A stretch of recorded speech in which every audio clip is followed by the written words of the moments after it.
Nano Bunaktu Sahaviryam Karvavahai Tejasvinavadhitamastu Ma Vidvisavahai. Om Shanti Shanti Shanti. May He protect us. May He sustain us both. May our study together be fruitful. And may we not hate one another. Om, peace, peace, peace. So good morning. It's been some time since we had classes here in person. We just started up again. Today, Swami Varadananda, he's in Detroit, where they are inaugurating a new temple there. They just did that. And so today we're going to talk on Buddha, on his life and his teachings. Now, most of you are pretty much familiar with the story of Buddha, that there's some doubt of when he was actually born. Most scholars tend to think that he was born between 558 BC and 491 BC. And, but like I said, there's a scholarly debate among this. Matter of fact, they held a seminar, though, among 18 different scholars, Buddhist scholars, and they asked them all what their idea was, when Buddha was born and when he died and so forth, and they all came up within 20 years of each other. So it's not a big difference, but it's basically some uncertainty, because we know from Hinduism, they never had any real concern with historical details. It wasn't so much important who said what or said it when or did from in what city. It was the truth, the message itself. I remember when I first came here, Swami Varadananda, he used to give classes for the brahmacharis, and I thought it'd be like college courses. You know, this philosopher lived then, he said this, he did this, and but also Swami just kept talking about God realization. You know, it's like the details don't matter. It's just the truth is what's the important thing. So Buddha is said that he was Gautama.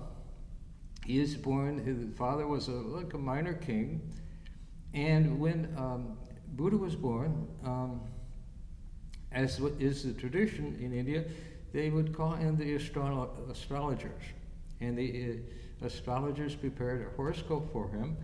And according to this, it said he would either become a great king or he would become a monk. And so his father was a king, so he wanted him to become a great king. So he did his best to give him every comfort, every pleasure that life could provide, and not let him see what the outside world was like, not let him see any trace of misery or suffering, and so forth. And so he grew up in a very sheltered environment, more or less confined to the palace. And he married, he had a son, Rahula, and had everything that you could want in life, basically. But he became impatient. He wanted to go outside and see what the world was actually like. And so his charioteer, he had his charioteer take him outside to see the world, and on that historic journey, he had four sights, things that he saw. First of all, he saw an old man struggling along with a cane, barely able to walk, and he asked the charioteer, well, what's wrong with him? And the charioteer said, well, he's old. You know, this comes to everybody. And then he saw a diseased person laying by the side of the road, suffering from terrible pain and agony, and he said, what's wrong with him? And the chariot said, well, he's got disease. This happens sometimes to people. And then again, Buddha saw a corpse lying by the side of the road, and he said, what's wrong with him? And the chariot said, he's dead. Everybody dies eventually. And then the fourth thing that Buddha saw was a monk meditating under a tree at peace with himself. And so the Buddha asked about him, and he said, well, that's a monk. He's seeking enlightenment. He's seeking to kind of the ultimate truth. So these 4 visions that Gautama had, they totally shocked him. All his life he had been sheltered completely from any kind of negative experience, and so he was totally shocked to realize that these things happen to people. And eventually it made him thoughtful, and eventually then he decided to leave the palace, leave his wife and child and the whole palace, and seek to find the truth of how people can get beyond all these negative sufferings. And Swami Vivekananda has said that the Buddha was the greatest karma yogi. And the reason he said that is because Buddha wasn't seeking his own salvation. He wasn't trying to find out, how can I escape from these miseries? But he realized that all humanity, all are subject to these things, and how can human beings escape these terrible things? And so he left the palace in the dead of night with his charioteer, and he went out and he became a monk in the time. Now at that time, the monks were basically focused on austerity. They were tremendously austere at that time, and that was the focus of their practices, was the austerity. So Buddha, or Gautama, then began to practice the most severe austerity. He wouldn't eat for days at a time, he would barely sleep, he just totally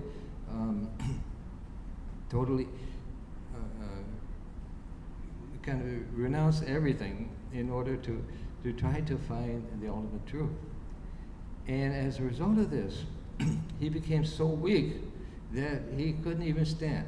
He went to the river to get a drink of water, and he was so weak that he couldn't stand up again.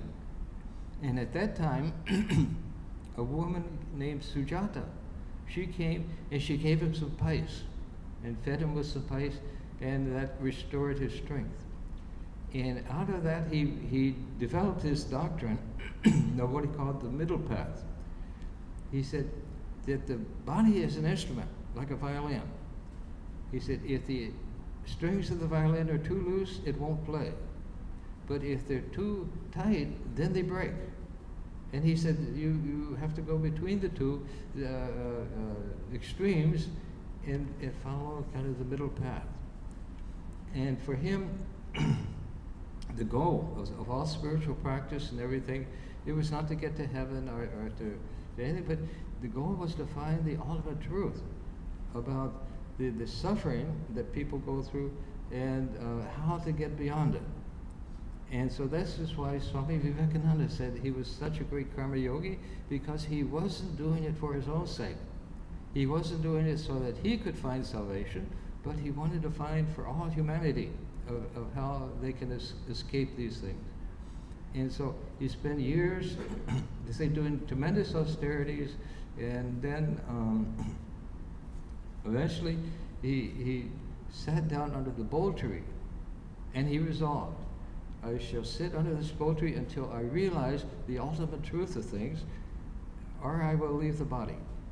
And so he says 3 days and 3 nights he stayed there, and during that period, tremendous kind of temptations came to him. Tremendous. He said it felt like all the bones of his body were breaking, and various experiences came.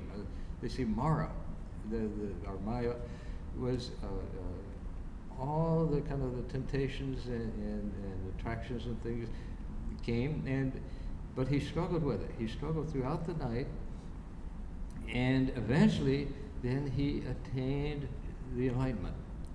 He attained the ultimate knowledge of what the real truth of things is. And out of that then came his teachings.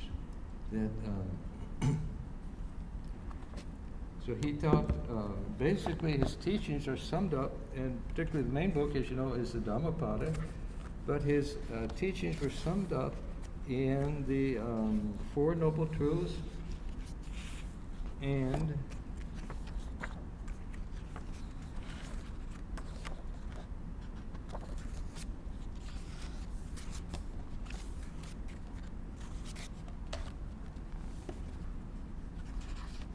the Four Noble Truths and the Eightfold Noble Path. Now, the Four Noble Truths are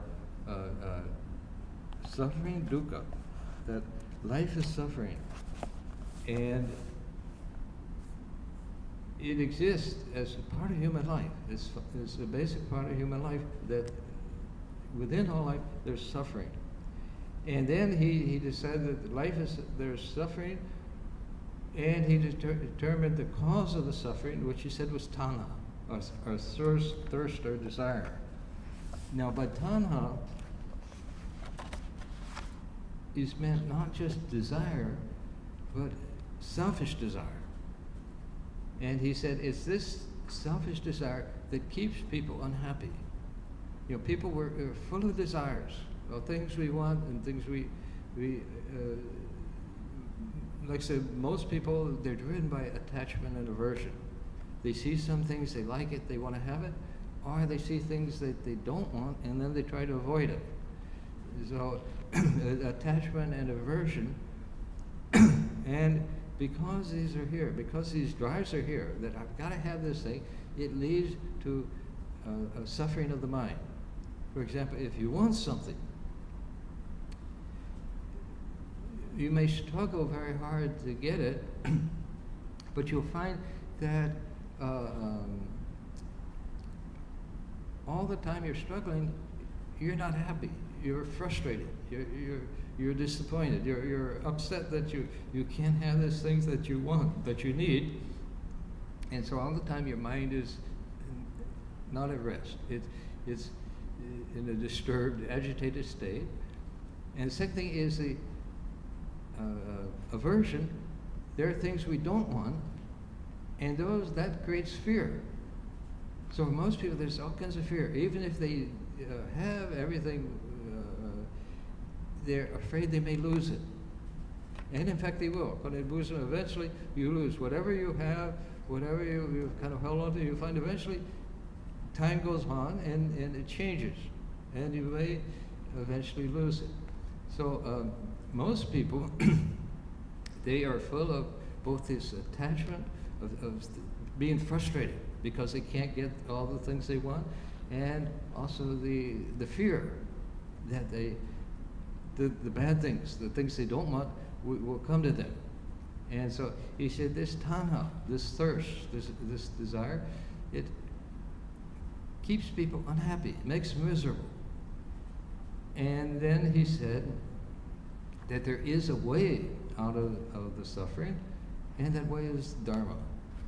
In Buddhism, they call it Dhamma. And in fact, Buddhists, their scriptures and everything is in Pali, not Sanskrit, but it's like takes the original Sanskrit words and they become a little different, because Buddha taught in Pali, which was the common language of the people at the time. And that's significant because one of the main things he kind of rebelled against was the control of all religion by the Brahmins. Because only the Brahmins knew Sanskrit. The ordinary people, they didn't know it. And so they were the only ones who actually knew the teachings. The same thing happened in Christianity during the Middle Ages, where all the scriptures were in Latin and only the priests knew the Latin. And so they could basically, the people had to rely on them for all their religious services and all. And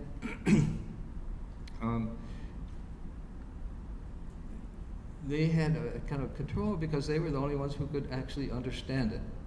And so Buddha taught and spoke in Pali rather than Sanskrit, which is just a little like variation of Sanskrit. So you see the words like Dhamma instead of Dharma, and like that. There's little differences in the words, but it's basically very similar to the Sanskrit. So he then realized the truth of the origin of suffering and tanha, this thirst, and then he discovered the truth of how to remove that suffering. And that the secret to removing the suffering was to eliminate the tanha. And Sri Ramakrishna, it says the same thing. He said that as long as there's desire, you'll be kind of disturbed by the world. He said, as long as you have the ideas of I and mine, of I, this ego, and mine, my possessions, my family, my job, all these things, then you're away from the truth. And so the Buddha said that the secret of finding peace of mind was to eliminate this selfish desire from your life. In other words, instead of, most people, we tend to do everything, well, ultimately it comes down to for me, for myself, for my personal self, for my enjoyment, for my pleasure, for my happiness. And so we tend to become very narrow in our experience of things, and this makes us kind of, it prevents us from knowing the truth of what's actually there, which is that there's really one being, one consciousness, one thing that's there, and we're all part of that. I remember back in Hyde Park, I was with a little study group there, and there was a girl there. She was a college student. She was a Buddhist, and she explained how, with the Buddhists, they don't believe in God, and Buddhists will say that we don't believe in God because they don't believe in God as kind of a person, but they believe in Buddha consciousness. And this was the goal in Buddhism, was always to attain that Buddha nature, that Buddha consciousness, that Buddha attained, to be that truth that he saw. And because he said it's like the leaves are not the tree. Each leaf is a part of the tree, but if it cuts it out, it cuts itself off from the tree by developing this selfish sense of me and mine and I come first, then it's kind of like the Christ said, that if the vine is cut off from the branch, then it doesn't thrive, it doesn't prosper. And so the idea in Buddhism is not so much to worship a God or to attain a God or so, but to attain that connection with ultimately with the Buddha nature. And then finally the last thing he discovered was what's called the Eightfold Noble Path, of the various practices that helped a person to attain this realization. Now it's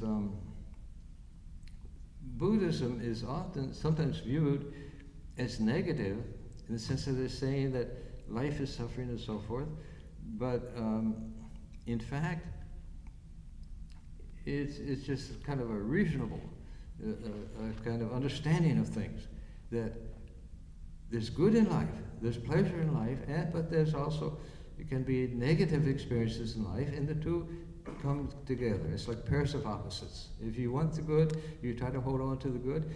Also, you find that out of the you end up holding to the bad also.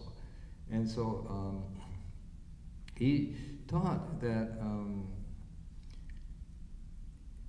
in order to get beyond all this, you need to follow a specific path, a specific discipline, in order to attain that consciousness, that unitary consciousness of the Buddha.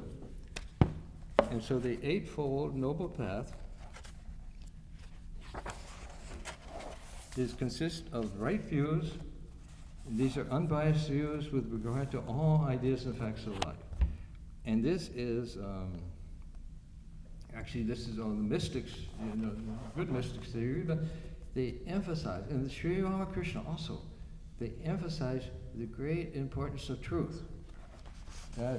People often don't value that, and people at kind of lower levels of development, they don't even see the purpose of truth. If I can cheat you and make more money, why not? Why? But truth doesn't mean just lying and stealing things. It actually means taking your stand on the reality of things. Now, normally our mind is full of all kinds of impressions, of desires, of wishes, and opinions of ourselves, all sorts of opinions. Everybody's got opinions. If you know, everybody's got opinions about everything, even if they don't know anything at all. Yeah, it was Saul Bellow. You know, he was the Nobel winner in literature. He was, for many years, he taught at the University of Chicago, and he always had great reverence for the University of Chicago, because he described it as the last great bastion of people who know what they're talking about. You know, very few people full of ideas and opinions and what should be done, but very few people actually know what they're talking about.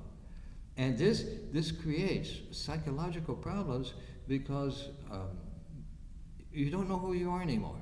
You have all kinds of imaginations in the mind, and you think that's me, but you don't know actually what you are, and you don't know what the actual truth of things is, the reality of things. And this is why truth was considered so important in all spiritual traditions. Sri Ramakrishna said that this was the kind of most important thing. He said that when he prayed to the Divine Mother, "Oh, Mother, please, you can have your devotion, everything else," but he said, when I wanted to offer truth to her, I couldn't do it, because where would I stand then? What would I stand on? And so the truth is a fundamental, most fundamental spiritual practice. When you hold to the truth of what is, then you're on solid ground.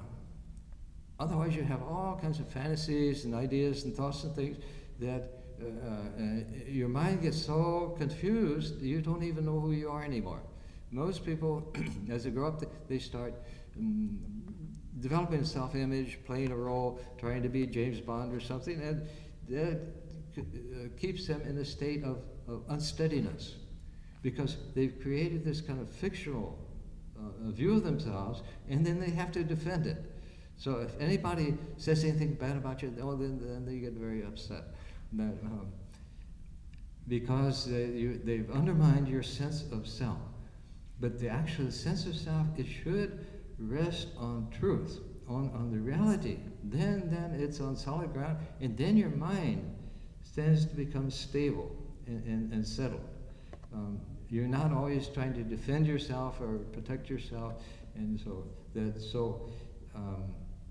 the first thing is right views of just being open to what is, rather than your opinion of what is. I'd rather say, it should be this way because that's what I think.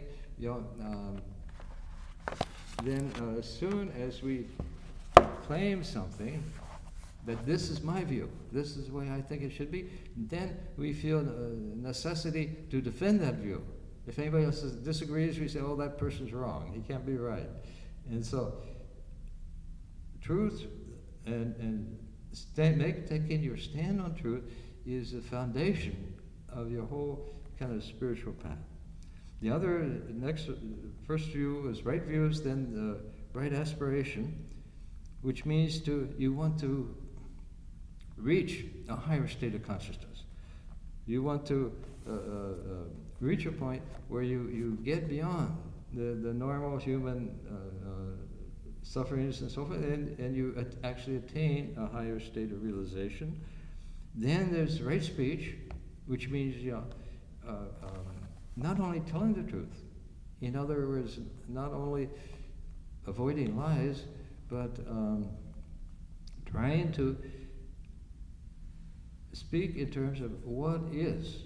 Again, not my particular view or concern about, but what the reality is. And this again is a great, very important part of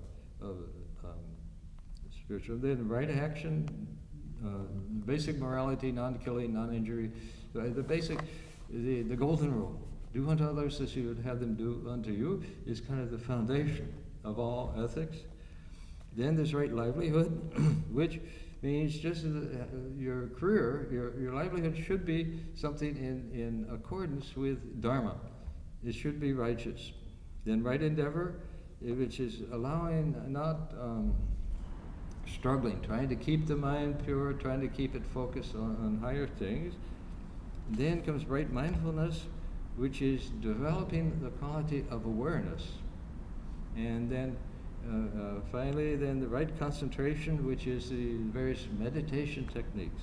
So through these 8 noble truths, noble practices, that it was a method, a means by which a person could reach the highest truth and could reach that state of Buddha consciousness where you actually, your consciousness became not cut off from everything else, like the leaf cut off from the tree, but that your consciousness would actually be flowing out of that one universal consciousness. And this is, like I said, Buddha, Buddhists usually say they don't believe in God. And what they're saying is they don't believe in a kind of a personal God. Now, some schools of Buddhism, they also speak of the ultimate reality as a kind of a void or nothingness, which doesn't sound, too interesting, but actually it's not nothing, it's no thing. In other words, in that state of consciousness, normally when we know something, we see something, say a chair there, we say, okay, I know that chair is there. But there's an object there, and there's me here, and I'm aware I'm experiencing it. And this is the normal way of things. But in the Buddha consciousness, there's no object there. There's no thought there that this is object and that I'm here. I'm seeing that thought, but that there's just the pure consciousness itself. And so, like I say, as they say, there's when they speak of the void, they speak of a state of where there's no thing, there's no thoughts, there's no images, no physical things, but consciousness is there. And they're referring to a state that actually is very close to the Brahman in Hinduism. The apparent conflict is just semantic, it's just linguistic, not really fundamentally there. And but through this, like I said, the average person, ordinary person, they can escape this whole cycle of rebirth, of pleasure and pain, that's going from one to the other, of up and down and so forth. They can escape from all that, and they can find the peace and kind of the joy of their true existence. Now in Hinduism we call Brahman, we say Sat Chit Ananda. Existence is consciousness and is bliss. It's not nothing. It's not just a void. It's something very real, very concrete, and it is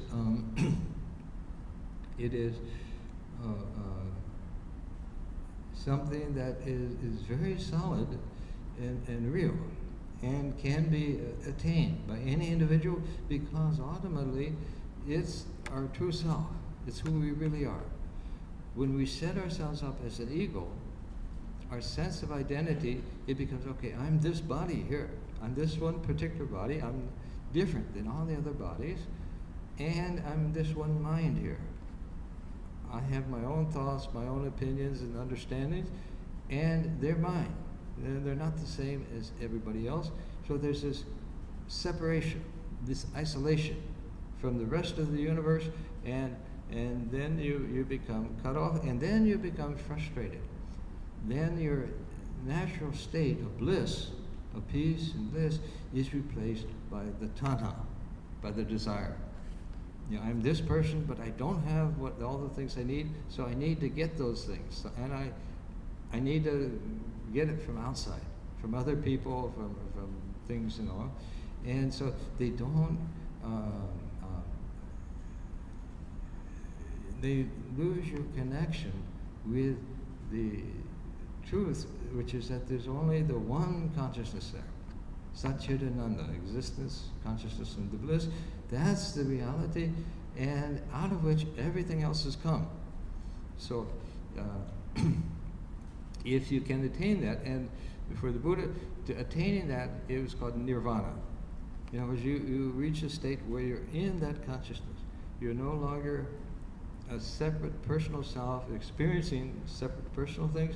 You're actually in that one consciousness, and that is your experience. And so this was the basic teaching of Buddha, is that there's suffering in life. The cause of the suffering is the tanha, the selfish desire, and there is a way out of the suffering, and that way is through the Eightfold Noble Path, through the various practices of trying to basically detach your minds from that separate existence to becoming aware of the underlying one existence. And later on, Buddhism developed into various schools and different sects and things.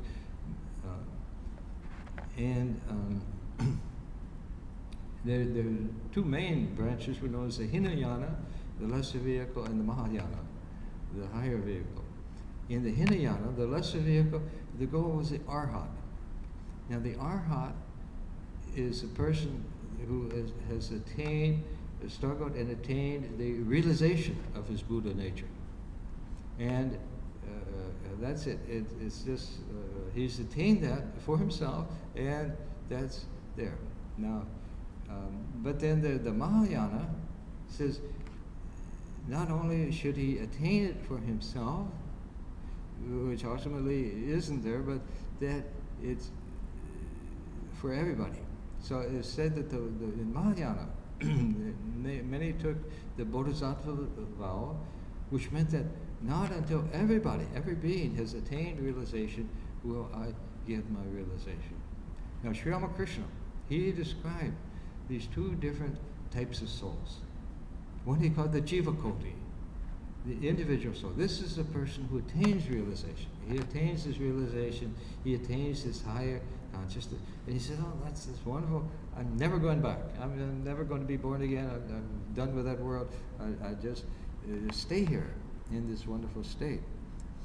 And then he said that another type of soul is the Ishvarakoti. The Ishvarakoti says, I've attained this wonderful thing, but everybody else should have it too. This is such a wonderful thing, but other people need it too. And they then, it's like, willingly, voluntarily, they may take birth again, may be born again in order to help other people. It's like, in some sort, that it's like you have to keep going to school. As long as you're a student, up to a certain age, you have to keep going to school every day, whether you like it or not. But then you graduate, and now you're free. You don't have to go to school anymore. But some people then say, well, I'll go on to higher education, and then I'll become a teacher and teach other people. So in other words, there's an unselfishness there behind it, that even though I don't have to be reborn, I don't have to go through these miserable experiences again, still I will accept that in order to help other people and to serve God. And so this is what happens then is that even though the person attains freedom, like the Arhat, that's the goal. And for the Arhat, the goal is to attain the freedom. But secondarily, once you've attained the freedom, then out of compassion, you may come back in order to accept the limitations of human birth again, in order to help other people reach that same illumination. So this is basically the two main schools. There are the Hinayana, the lesser vehicle, and the Mahayana, the major vehicle. There are other various sects and so forth. One of the most well-known in the West is the Zen. Now, Buddha, he always emphasized the importance of realization. And not so much importance of intellectual knowledge, knowledge and so on. But later on, Buddhism became very intellectual. They had great universities and where people studied and debated and argued back and forth in scholarly philosophical debates and all. And it became a very kind of intellectual movement. And one of the offshoots, one of the things that developed there was known as Chan, Buddha, or Zen, as we call it, that they said, you don't need all this information. You don't need to read 100 books in order to realize God. You just have to know that truth, experience that truth, experience your own Buddha nature. And this is a principle which the mystics will say, is that you don't need a whole lot of knowledge to be spiritual. As a matter of fact, it tends to become, can become an obstacle because you say, oh, I know all that already. And then you feel the fact that you know it, that you've read it in books, you think, oh, that's all I need. But in fact, it's actually experiencing, actually realizing it. This is the goal. And in Zen, they tend to focus on that this is the only goal. And he said there was one monk, Buddhist monk, he was a cook. And one day he posted a notice on the door that that the mind doesn't know the Buddha nature, the intellect doesn't know the Buddha nature. Buddhism is the consciousness of Buddha. He said Buddhism is not in all these doctrines, theories, and courses and things like that. It's in the Buddha consciousness. And so in Zen, they tend to focus completely on that. And they tend to do two basic approaches that they take to it. One is to kind of watch the breathing. Don't follow the mind, don't worry about things, but just to focus on the breathing, to focus your consciousness on that, and and just breathe in and out and become established in that. Now, in order to try to break through to a deeper consciousness, in the other school of Zen, they use a koan. Now, a koan is like a riddle. It's something that it doesn't make any sense, that the mind can't understand. Can't really understand. It's like a famous one. What is the sound of one hand clapping? Now, intellectually, you can say, well, the sound of one hand clapping is there's only one consciousness there, and through all the different beings, it's clapping. It's experience. But that explanation is not the answer to the koan. The answer to the koan is to actually attain that consciousness of the one hand, and then you've understood the koan. And like I said, the mind itself can't understand it, but eventually that leads to kind of a frustration or a breakthrough. It's like if you're trying to solve a problem, you've experienced this, that when you're trying to solve a problem, you think about it, and suddenly an insight comes. Suddenly there's this inspiration, this insight will come. You say, oh, okay, that's it. And in the same way, with the koan, they give the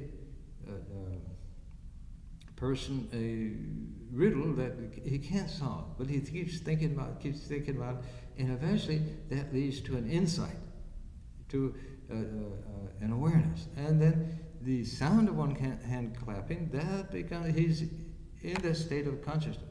Now, once they've solved like one koan, they generally find that all the other koans make sense too.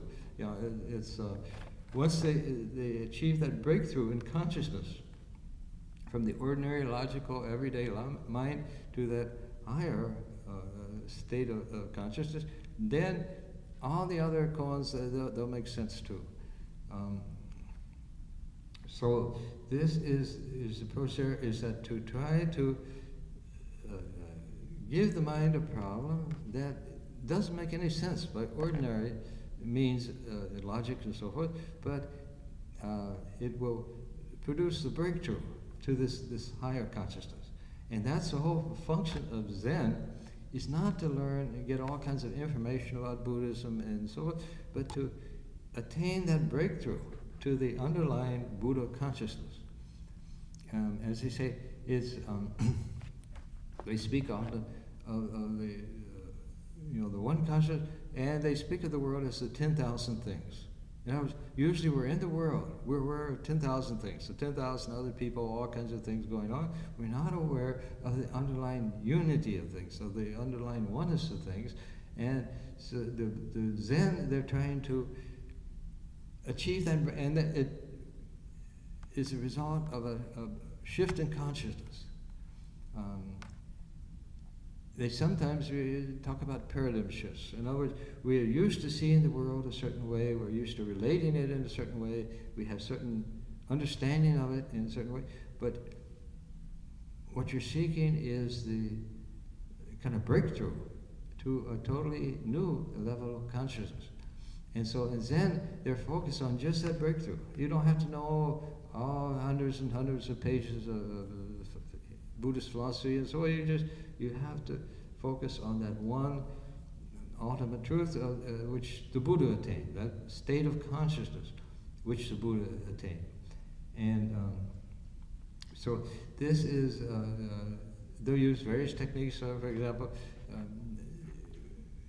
when they're meditating, sometimes the teacher will just hit them with a stick in order to kind of shake them up, to break that jump, because it takes that kind of a jump from one level of consciousness to another, and it sometimes takes a shock to realize that. So this is in Zen, that developed a focusing just on the thing itself. And another thing in Zen is the focus on is what they call the principle of suchness. We spoke earlier about the importance of truth. How if you've got your foundation on truth, you're on solid ground. But if your foundation is on all kinds of thoughts and imaginations and things in the mind, then you're always very unstable and unsteady. So one of the big practices in Zen is called suchness, which means seeing things as they are. Now, normally we don't do that. We see things and then we form an opinion about it. We form a judgment that this thing is good, this thing is bad. And we think, okay, this is the truth. We think our opinion is the truth, but it is not. The thing is what it is. And usually our opinion about something, about other people, is totally wrong, often. For example, you find that the person we consider our worst enemy, the person we can't stand at all, that we don't like at all, that person is usually somebody else's best friend. In other words, from our point of view, we say, oh, he's just a terrible person, he's worthless. But from a neutral point of view, he is what he is. And it's actually, it's not good, it's not bad, it just is what it is. And this, again, the mystics will say, this is things simply are what they are. It's our mind, our human mind, is what says, oh, this is good, or this is bad, this person is worthy, this person isn't, and like that. But most of us, most people, we live by those opinions. This is our reality, is our opinion of reality, what we think about things. We don't really be in touch with, we're not really in touch with the actual reality of things. So, for example, I remember one time, I was with Swami Varadananda. We had gone to the devotee's home, and they served us tea there. And one of the visiting ladies, she had made the tea, and she accidentally put salt into the tea instead of sugar. And so right away we said, oh, but now in Zen, you say, this is not bad tea. This is just tea with salt in it. It's not bad. It's no worse than tea with sugar. It just is what it is. And if you can have that attitude, you'll be, it doesn't taste bad. It's okay. So, in other words, we're always, all of our experiences that come to us in life, we're looking at it and we're saying, oh, this is good. I really like this. This makes me happy. Or this is bad. I don't like this, so it doesn't make me happy. And so to achieve our mental stability, our mental balance, and to be attuned, in a state of attunement where we can possibly reach the Buddha nature, is to just let things be as they are and not continually editorialize, not continually form opinions about it and judge it and this and that. This is one of the big problems in human society is it's called judgmentalism. Everybody's got opinions. That's a good person. That's a bad person. This is worthy person. This isn't. But from a spiritual standpoint, it's all God. It's all the one being, and this is, if you add this awareness into your life, then you're beginning to take your stand on reality instead of the truth. And that reality is not not something neutral.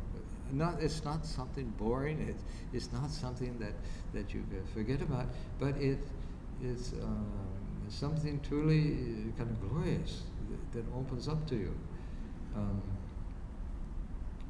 One of the most fundamental teachings, basic teachings in Buddhism, of the Buddha, was compassion. He said, if you're in the right state of mind, the right state of consciousness, you'll feel compassion. You'll feel love and compassion for everybody. Often Buddhism is thought of as a kind of a negative thing, that you shun human society and you try to attain your salvation and so forth. But it's actually, if you attain it, it's the expression of it. The reality is compassion for everybody, for all life. This is why Buddha was considered such a great karma yogi by Swami Vivekananda, because he had that compassion.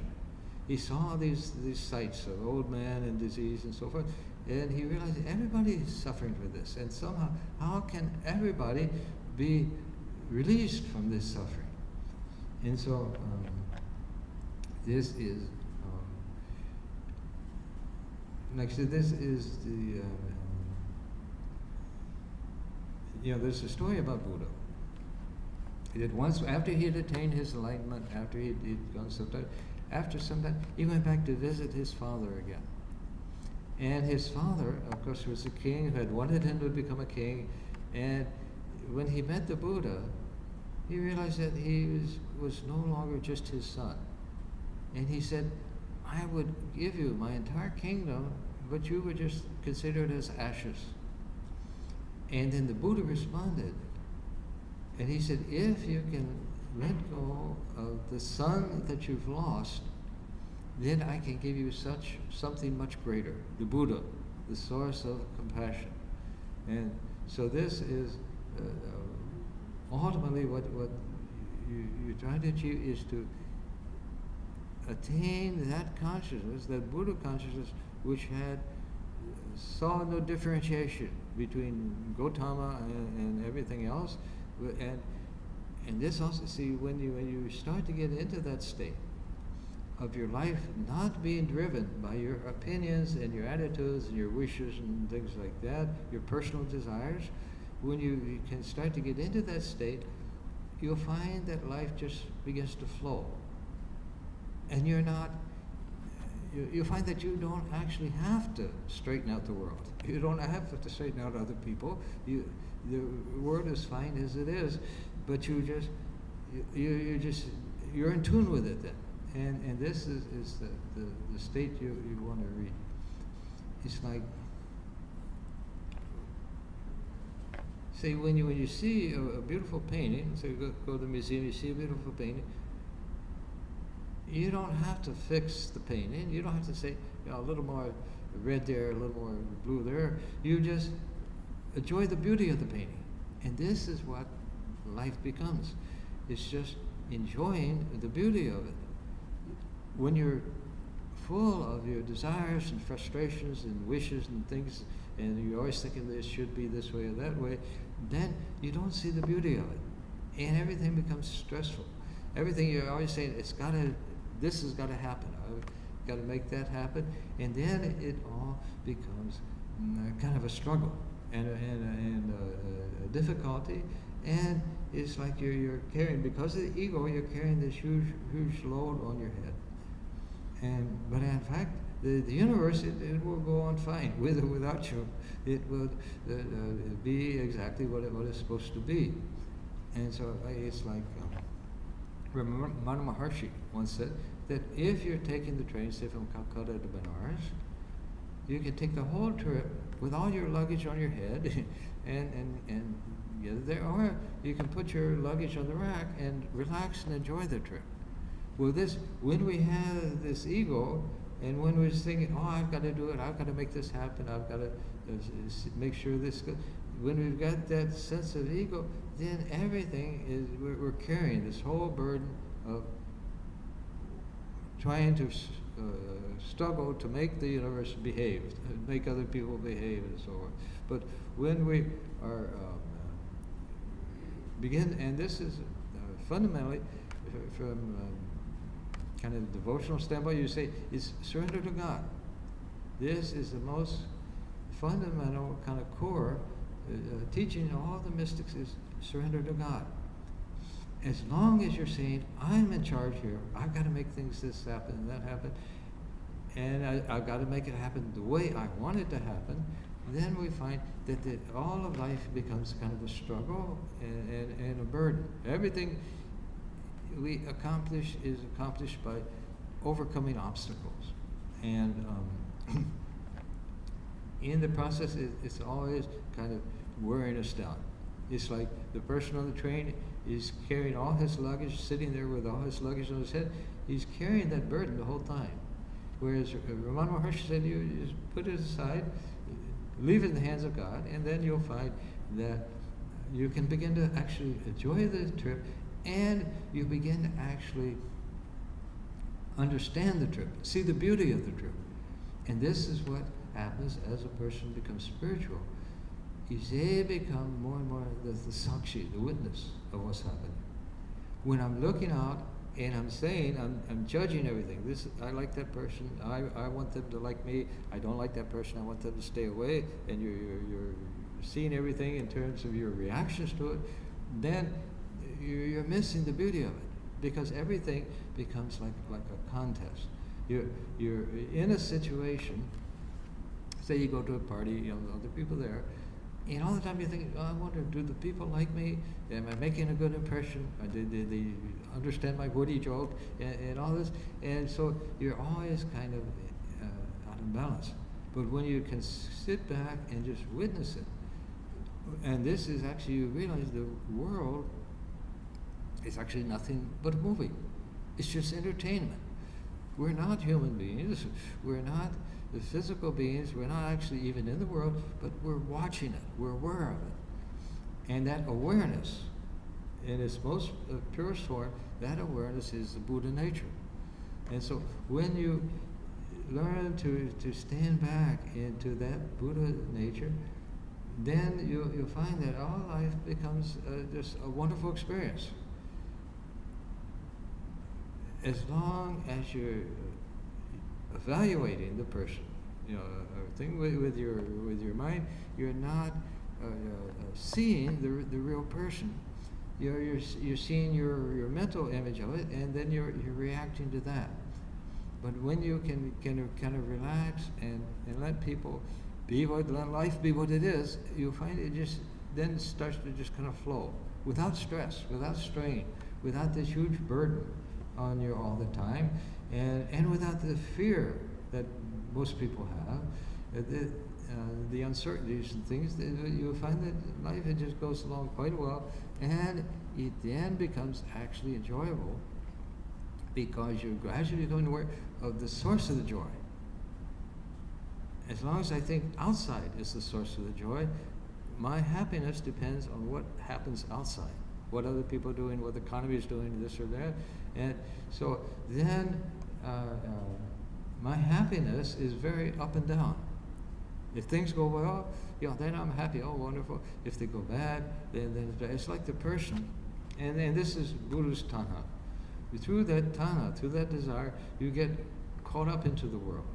And then you're subject to whatever the world is doing. It's like the person who wants to get rich, he wants to make a lot of money, and so he invests in the stock market. And now, every time the stock market goes up, he's happy. Oh, wonderful. Whenever it goes down, now he's miserable. And Swami Varadananda said that when he was brahmachari back in Nagpur, one of his jobs was he'd ride on his bicycle and he'd go around to different devotees' homes in order to collect donations from them. And he said this one of the people he went to, was a billionaire. He was worth like $2 billion or something. And so Swami went to his house one day, and the maid told him, he said, no, you can't see him today. He's miserable. He's just laying in bed. He's totally destroyed. And Swami Varadananda, what happened? And then the maid said, well, you see, he had two minds, and one of the mind collapsed, so now he's only got one mind. He's only got $1 billion instead of $2 billion, and he's just totally upset. It's, during Depression, they said one of the advantages, I think it was the Eastman Kodak, one of those, one of the big, but one of them, he committed suicide because he was down to his last $7 million.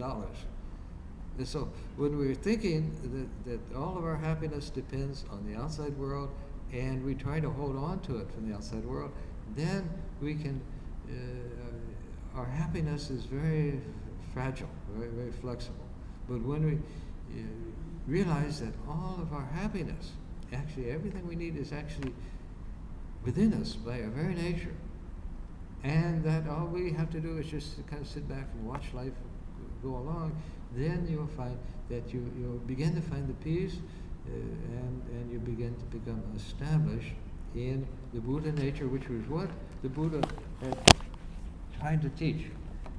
He tried to teach people how you can get out of this constant cycle of happiness and unhappiness and misery and so forth, and frustration, how you can get beyond that and enjoy kind of the peace of life. And so this is Buddhism has become the major world religions, one of the most greatest of the religions, and as you know, next week we will be inaugurating our new Home of Harmony, which is again, when a person abides in truth, see, he'll realize that every religion is actually worshiping the same God. We had different names for him, we had different opinions, we had followed different scriptures, different rituals and so on, but ultimately we're all worshiping the same reality, no matter what you call it.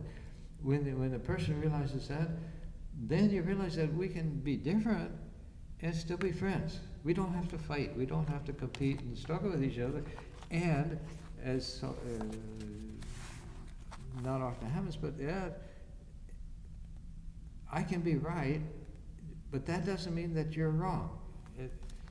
And I don't have to convert you or make you believe the way I believe. What's good for you is good for you. What's good for me is good for me. And we can be friends. We can still go along. And this is, see, all religions, they teach peace, love, and brotherhood, but yet throughout history, religion has been the major source of bloodshed in the world. The most terrible things, inquisitions, other things, tortures, persecutions, most terrible things in human history have been done in the name of religion. Because the person says, my religion, this organization, this church I belong to, this is the true one, everybody else is false, and they have to be destroyed or converted or something. So this simple understanding that we can have different opinions and still be kind of friends, because we're all, as Swami Vivekananda quoted the Parliament of Religions, just as each stream follows its own paths and eventually ends into the ocean. So we're all, each on our own particular paths, crooked or straight, we're all going towards that same ocean of divinity. And there's no need to fight about it. And so this principle of harmony of religions, which was actually started at the Parliament of Religions. Parliament of Religions, it was the first, in 1893, that was the first interfaith gathering in human history, where all the religions came together and they spoke from the same platform together. And the whole interfaith movement of religions trying to understand each other and communicate with each other, it started there, really. And then so this is an important kind of continuation of it, that to bring this idea of religious harmony into the world, because religion has traditionally been one of the greatest sources of disharmony. It's been one of the greatest sources of conflict, of bloodshed, of the most terrible things that have been done by human beings have been done in the name of religion. So it's a very important thing, and the solution is so simple, or just this understanding that God is God. No matter what we say about it, our opinions we have and so on, God is what He is, and it's the same God that I worship here. The same God is being worshipped by other people, each in their own way. And in truth, everybody's worshiping God. They don't realize it, but each one, according to their own nature, is seeking something some happiness, something. And so this is, they say that each person, just by being what he is fulfilling the kind of the divine will. He's doing what he's supposed to do, what he's capable of doing. And so we are all on the same journey. Everyone, even if a person says he's an atheist, doesn't say he's religious at all, even then he is on the same path. And if we recognize that we're just all fellow travelers on the path, then we will can eventually bring much more peace and harmony into the world. So I think this is today, we've talked about this as the first class, one of the very first classes we've had now since we started having insight classes. This is one of our first classes, and so thank you for coming, and things will go on. So thank you again. Okay. Om Purnamida Purnamidam Purnat Purnamudachyate Purnasya Purnamadaya Purnameva Vasishyate. Om Shanti Shanti Shanti.